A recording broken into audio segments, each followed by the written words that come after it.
and welcome to another video by Adrian Davey from Pure Electric.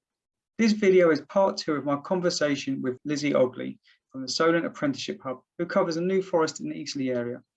If you go to your solentapprenticeshiphub.com/meet the team, you can see who is in your area. So they cover as far from Southampton, Portsmouth, Isle of Wight, New Forest and Eastleigh, which is where Lizzie's based. Carol Greaves covers Staines-on-Thames, Egham, Chertsey and Cobham. They cover East Hants, Winchester, Test Valley, Guildford, Woking, Godalming, Basingstoke and Dean, Hart and Rushmore. And if you need to get hold of them, any one of those can help you, or it's hello@theapprenticeshiphub.com. In the first video of my conversation with Lizzie, she sent me this document, and this is basically what we've been working our way through. We've spoken about the Apprenticeship Hub. We've talked about finding an apprenticeship. In this video, we're going to be talking about traineeship information for employers. Now, if anyone wants this document, then I can send that to them. Absolutely no problem. Thing that I thought would be good to mention as well. I don't know if you've heard about the traineeship No. scheme at the moment. So traineeships are quite new. They actually came out last year or earlier this year. No, yeah, it was last year. Traineeships are brilliant, actually. They're a really good way to get that that sort of fresh individual into the company. So it's a 10-week program. They spend 6 weeks in the classroom learning basic skills, digital skills, emails, calls, etiquettes, things like that. And general work-life traineeship sort of thing, and then they spend 4 weeks on placement.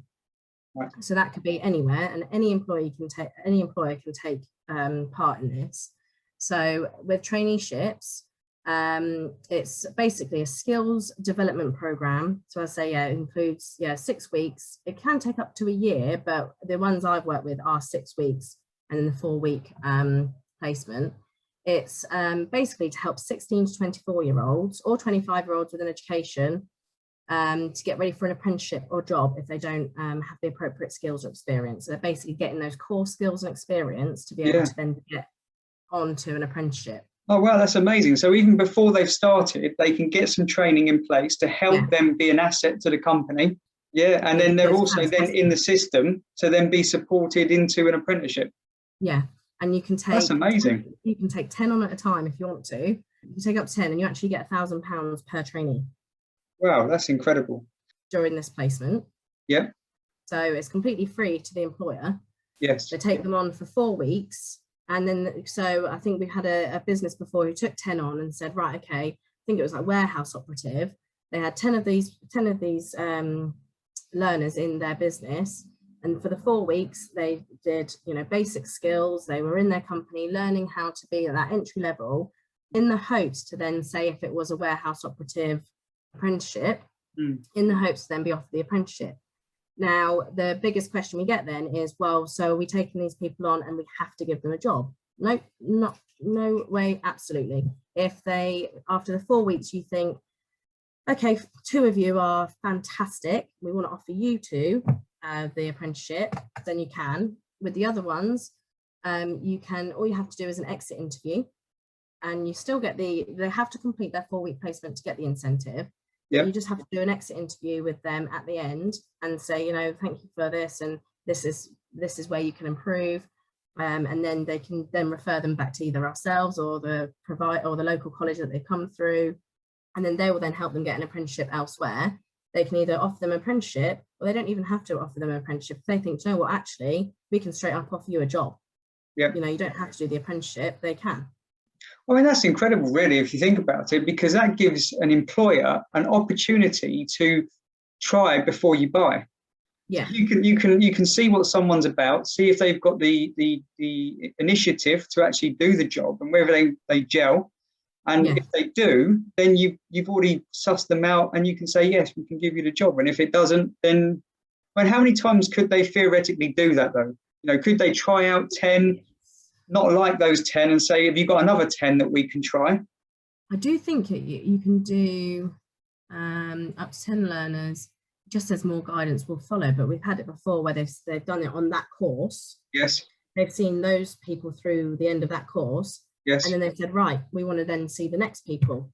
Right. And that this is where we're just getting to now, because where it was done last year, Yeah. they're just now getting to the point now where I think they're in discussions of, right, okay, so if we want to do this again, can we? Because again, talking to people on Facebook, one of the biggest things that employers are worried about is taking on somebody that A, is going to be a burden, cost them more money than they they make them, you know, Yeah. and then they then have difficulty getting rid of them. Because once they employ them, they're then stuck with them, and then it's really difficult to move them on. So again, that would be a great way of employers freeing up their, you know, feeling a bit freer in their choices. You know, it's having that flexibility, and it's almost like you're just taking them on for a 4-week work trial. that is amazing. I really actually like the sound of that. I'm going to have a look at that. Well, they've got I'll put the link on there for you, and then at the bottom of that link, it then says how to get started. Okay.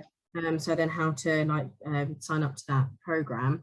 'Cause we've all been in that position where we've hired people and they seem great, and then I think when I was working in hospitality, you know, you have someone start and then 2 days later they just don't turn up. Yeah, they're off sick. Oh, okay. Yeah. Well, okay. Yeah. So yeah, it is a sort of, it's a better way for employers, because especially when you take on a new start, just as a new start, you have to go through all of their onboarding, all of their training, you go through all of these time, effort and resources, and then they just don't turn up or they go off sick. And there's all that cost involved as well. Yeah, you can see somebody's loyalty, or you can see somebody's buy-in to your company after the first 4 weeks. So once you see that in someone, you can definitely then offer them a position or apprenticeship, or just say thank you for your hard work for your 4 weeks, because the individual has to complete that 4 weeks to complete the traineeship course. Yep. And the point of doing that is because they don't have the core skills or experience to go straight onto an apprenticeship anyway. So really, if they don't turn up and they don't complete the course, then they're the ones that lose out, because they're not going to get onto an apprenticeship or get a job. And like you say as well, they do that training before they even go into that. Yeah. So they're giving themselves the best opportunity, the best chances of actually making that work. And I mean, that's incredible. And again, you know, my wife always says nothing's ever wasted. You know, they may do that and try it and it might not work, but they'll learn from that, and then it might work next time. And and at least then they have that traineeship qualification. Absolutely. And that sounds like a more positive way for both sides, both the people learning and the company, to try something different, isn't it? Yeah. The hopes is it's the natural progression. I mean, in the ideal world, we would say, right, you take on a trainee, then after 4 weeks, let's offer them an apprenticeship. And then after the apprenticeship, you offer them a full-time position. So what I've done is I've just put together this infographic timeline just to try and help people understand a way that it could work and streamline their recruitment process, ideally for employers and people looking to become an apprentice. So we start over here. You should register for your traineeship around about April, June. You want to get in early before other people start to jump on the bandwagon. As they say, the early bird catches the worm. So around April, June, before your exams, get the ball rolling on your apprenticeship, sign up for a traineeship, at which point your exams will then be out of the way and you've already got the ball rolling and further along the line. A company looking to take on an apprenticeship takes you on as part of the traineeship, and both of you get to see how the fit works, see if you're right for the job, see if the job is right for you at no cost to either of you. The company then get financially incentivized to devote 4 weeks to helping you build your skill set in your chosen profession. Now, one thing to remember is that if it doesn't work out, don't feel disheartened, because you will learn skills from the traineeship. You do 6 weeks in a classroom. Okay, so before you've even got to the job, you're going to learn key skills like customer service and how to manage yourself well. So nothing's ever wasted, okay? And then you'll learn from this process, and it will repeat and repeat and repeat, and it will be a constant progression, kind of like CPD in a way, I guess, because you'll be continuing your professional development every time you go back into this. And the person that you are at the beginning won't be the person that you are by the end of it, and you'll be in a much stronger position. So that's something to bear in mind. Don't feel disheartened. Then if everything works out for all parties, you've effectively got your foot in the door. The employers are happy, you're happy, everybody feels reassured, and that gives people the confidence to know that this is the right decision.